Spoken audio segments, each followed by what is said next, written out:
ಸ್ನೇಹಿತರೆ, ನಾನು ನಿಮ್ಮ ವಿಜಯ್ ಇನ್ಫೋ ಅಂತ ವಿಜಯ್ ಮಾತಾಡ್ತಾ ಇದ್ದೀನಿ. ಇವತ್ತಿನ ವಿಷಯ ಏನಪ್ಪ ಅಂದರೆ SATS ಸ್ಯಾಟ್ಸನಲ್ಲಿ ಈ ಒಂದು ಓದು ಕರ್ನಾಟಕದ ಮಾಹಿತಿಯನ್ನು ಯಾವ ರೀತಿ ಅಪ್ಲೋಡ್ ಮಾಡಬೇಕು ಅಂತ.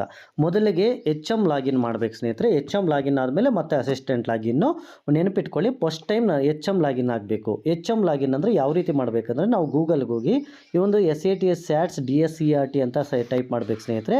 ಸ್ಯಾಟ್ಸ್ DSCRT ಟೈಪ್ ಮಾಡಿದಾಗ ಇಲ್ಲಿ ಸೈನ್ ಇನ್ ಅಂತ ಬರುತ್ತೆ. ಸೊ ಸೈನ್ ಇನ್ ಅಂತ ಕೊಡಬೇಕಾಗತ್ತೆ. ಸೈನ್ ಇನ್ ಅಂತ ಕೊಟ್ಟಾಗ ಈ ರೀತಿ ಪೇಜ್ ಓಪನ್ ಆಗುತ್ತೆ ಸ್ನೇಹಿತರೆ. ಟೀಚರ್ ಆದರೆ ಮೊದಲಿಗೆ ಟೀಚರ್ದು ಆಯ್ಕೆ ಮಾಡ್ಕೋಬೇಕು. ಸ್ಯಾಟ್ಸ್ ಯೂಸರ್ ಅಂದರೆ HM, ಇಲ್ಲಿ ಸ್ಯಾಟ್ಸ್ ಯೂಸರ್ ತೆಗೆದುಕೊಳ್ಳಬೇಕಾಗತ್ತೆ.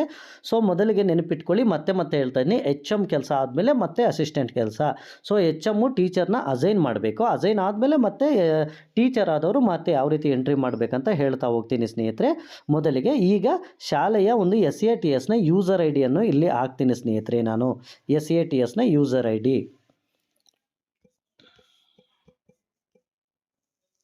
ಸೊ ನಾನು ಸ್ಯಾಟ್ಸ್ನ ಯೂಸರ್ ಐ ಡಿ ಹಾಕಿದ್ದೀನಿ ಸ್ನೇಹಿತರೆ. ಯೂಸರ್ ಐ ಡಿ ಹಾಕಿ ಇಲ್ಲಿ ಸೆಂಡ್ OTP ಅಂತ ಕೊಡ್ತೀನಿ. ಸೊ ಸ್ಯಾಟ್ಸಲ್ಲಿ ಯಾವ ನಂಬರ್ ರಿಜಿಸ್ಟರ್ ಆಗಿರ್ತದೋ ಆ ರಿಜಿಸ್ಟರ್ ನಂಬರ್ಗೆ OTP ಹೋಗುತ್ತೆ. ಸೊ ನಾವು OTPಯನ್ನು ಎಂಟ್ರಿ ಮಾಡಿ ಇಲ್ಲಿ ವೆರಿಫೈ OTP ಕೊಡಬೇಕಾಗತ್ತೆ. ಸೊ ನಾನೀಗ OTP ಬಂದಿದೆ ಸ್ನೇಹಿತರೆ. OTPಯನ್ನು ಎಂಟ್ರಿ ಮಾಡ್ತಾಯಿದ್ದೀನಿ.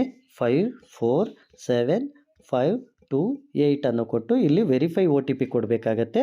ಸೊ ವೆರಿಫೈ OTP ಕೊಟ್ಟ ಮೇಲೆ ಈ ರೀತಿ ನಮ್ಮ ಒಂದು ಸ್ಕೂಲ್ದು ಒಂದು ಸ್ಯಾಟ್ಸ್ದು DSRC ಸ್ಯಾಟ್ಸ್ ವೆಬ್ಸೈಟ್ ಓಪನ್ ಆಗುತ್ತೆ. ಇದು ಕಾಮನ್ ಸ್ಯಾಟ್ಸ್ ಅಲ್ಲ ಸ್ನೇಹಿತರೆ. ನಾನು ಯಾವ ರೀತಿ ಲಾಗಿನ್ ಆಗಿದ್ದೀನೋ ಅದೇ ರೀತಿ ನೀವು ಲಾಗಿನ್ ಆಗಬೇಕಾಗತ್ತೆ. ನೋಡಿ ಸ್ನೇಹಿತರೆ, ಈ ರೀತಿ ಒಂದು ಪೇಜ್ ಓಪನ್ ಆಗುತ್ತೆ. ಈ ಪೇಜ್ ಓಪನ್ ಆದಾಗ ನಾವೇನು ಮಾಡಬೇಕಂದ್ರೆ, HM ಆದವರು, ಈಗೆಲ್ಲ ನಾನು ಹೇಳ್ತಾ ಇರೋದು HM ಕೆಲಸನೇ. ಮತ್ತೆ ನೆನಪಿಟ್ಕೊಳ್ಳಿ, HM ಕೆಲಸ ಹೇಳ್ತಾ ಇದ್ದೀನಿ. ಇಲ್ಲಿ 3 ಅಡ್ಡಗೆರೆ ಇದೆ ನೋಡಿ ಮೇಲೆ ಕಾರ್ನರ್ಗೆ. ಈ 3 ಅಡ್ಡಗೆರೆಗಳ ಮೇಲೆ ಇಲ್ಲಿ ಅಸೈನ್ ಪ್ರೋಗ್ರಾಮ್ ಟು ಟೀಚರ್ ಅಂತಿದೆ ನೋಡಿ ಸ್ನೇಹಿತರೆ. ಇದ್ರ ಮೇಲೆ ಕ್ಲಿಕ್ ಮಾಡಬೇಕಾಗತ್ತೆ. ಅಸೈನ್ ಪ್ರೋಗ್ರಾಮ್ ಟು ಟೀಚರ್ ಅಂದರೆ ಈ ಒಂದು ಓದು ಕರ್ನಾಟಕಕ್ಕೆ ನಾವು ಯಾರನ್ನು ಅಸೈನ್ ಮಾಡಬೇಕು ಅನ್ನೋದು ಮುಖ್ಯವಾಗಿ ಇಂಪಾರ್ಟೆಂಟ್ ಸ್ನೇಹಿತರೆ. ಸೊ ನಾವಿಲ್ಲಿ ಏನು ಮಾಡಬೇಕು, ಈ ರೀತಿ ಪೇಜ್ ಓಪನ್ ಆದಾಗ ಆ ಒಂದು ಟೀಚರ್ ಹೆಸರು, ನಿಮ್ಮ ಸ್ಕೂಲಲ್ಲಿ ಯಾವ ಟೀಚರ್ ಇದ್ದರೆ ಆ ಟೀಚರ್ ಹೆಸರು. ಫಾರ್ ಎಕ್ಸಾಂಪಲ್ ನಮ್ಮ ಸ್ಕೂಲಲ್ಲಿ ರಮೇಶ ಅಂತ ಟೀಚರ್ ಇದ್ದಾರೆ. ಸೊ ಆ ಟೀಚರ್ನ ನಾನು ಓದು ಕರ್ನಾಟಕ ಕಾರ್ಯಕ್ರಮಕ್ಕೆ ಆಯ್ಕೆ ಮಾಡ್ತಾ ಇದ್ದೀನಿ. ಆಯ್ಕೆ ಮಾಡಿದ್ಮೇಲೆ ಇಲ್ಲಿ ಪ್ರೋಗ್ರಾಮ್ ನೇಮ್ ಅಂತ ಬರುತ್ತೆ ಸ್ನೇಹಿತರೆ. ಓದು ಕರ್ನಾಟಕಕ್ಕೆ ಆಯ್ಕೆ ಮಾಡ್ತಾ ಇದ್ದೀನಿ. ಗಣಿತ ಗಣಕ ಅಲ್ಲ, ಮರುಸಿಂಚನ ಅಲ್ಲ. ಸೊ ನಾನು ಓದು ಕರ್ನಾಟಕ ಕಾರ್ಯಕ್ರಮವನ್ನು ಕ್ಲಿಕ್ ಮಾಡ್ತಾ ಇದ್ದೀನಿ. ಕ್ಲಿಕ್ ಮಾಡಿ ಇಲ್ಲಿ ಅಸೈನ್ ಅಂತಿದೆ ನೋಡಿ ಸ್ನೇಹಿತರೆ.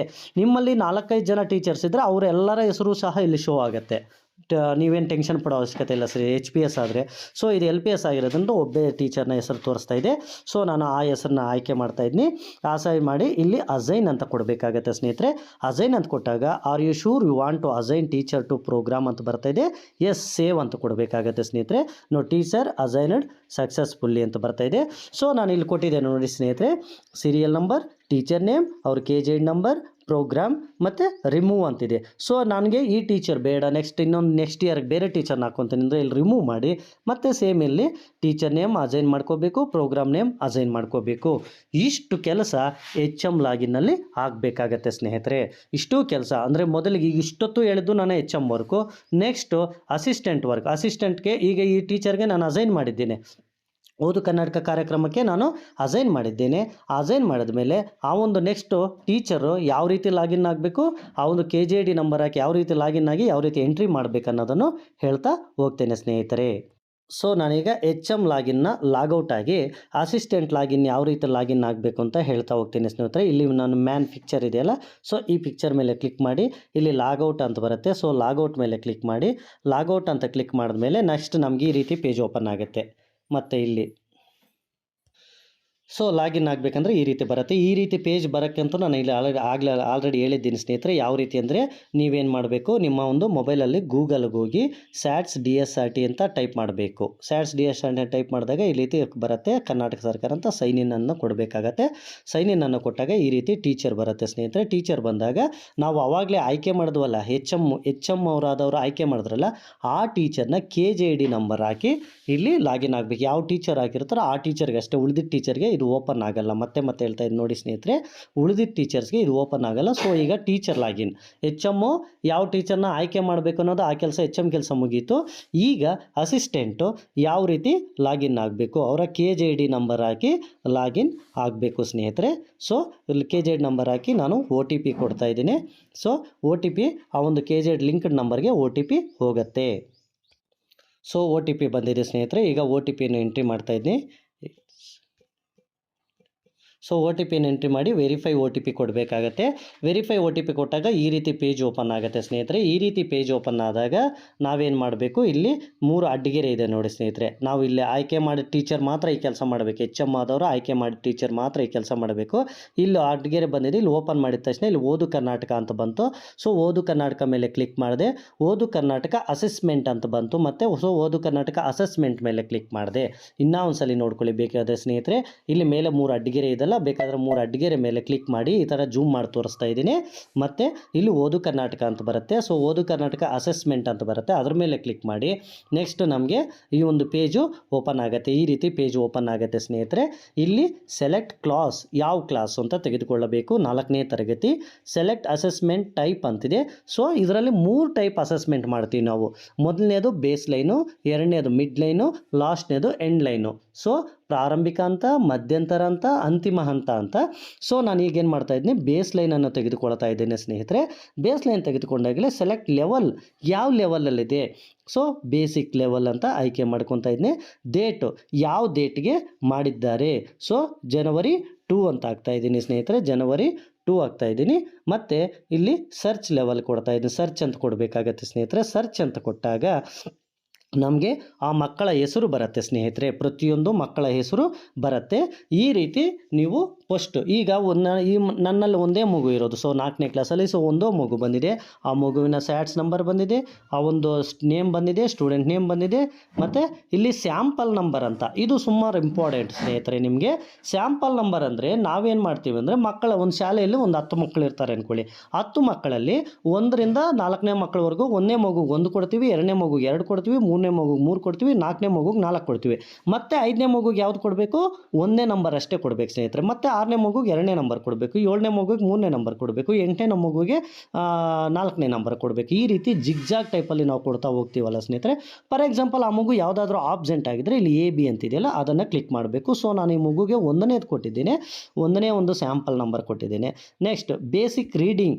ಆ ಬೇಸಿಕ್ ರೀಡಿಂಗ್ ಯಾವುದರಲ್ಲಿದೆ, ಬಿಗಿನರ್ ಆರಂಭಿಕ ಅಂತ, ಲೆಟರ್ ಅಂದರೆ ಅಕ್ಷರ ಹಂತ, ವರ್ಡ್ ಪದ ಅಂತ, ಪ್ಯಾರಾ ಅಂತ, ಸ್ಟೋರಿ ಕತೆ ಅಂತ ಯಾವುದರಲ್ಲಿದ್ದಾನೆ. ಸೊ ವರ್ಡಲ್ಲಿದ್ದಾನೆ ಸ್ನೇಹಿತರೆ, ವರ್ಡಲ್ಲಿ ಅಂತ ಕೊಟ್ಟಿದ್ದೀನಿ. ನೆಕ್ಸ್ಟು ನಂಬರ್ ರೆಕಗ್ನೈಜೇಷನ್ ಅಂದರೆ ಇದು ಗಣಿತಕ್ಕೆ ಸಂಬಂಧಪಟ್ಟಂತೆ ಅಲ್ಲಿ ಮಾಡಿದ್ವಲ್ಲ ಅದು.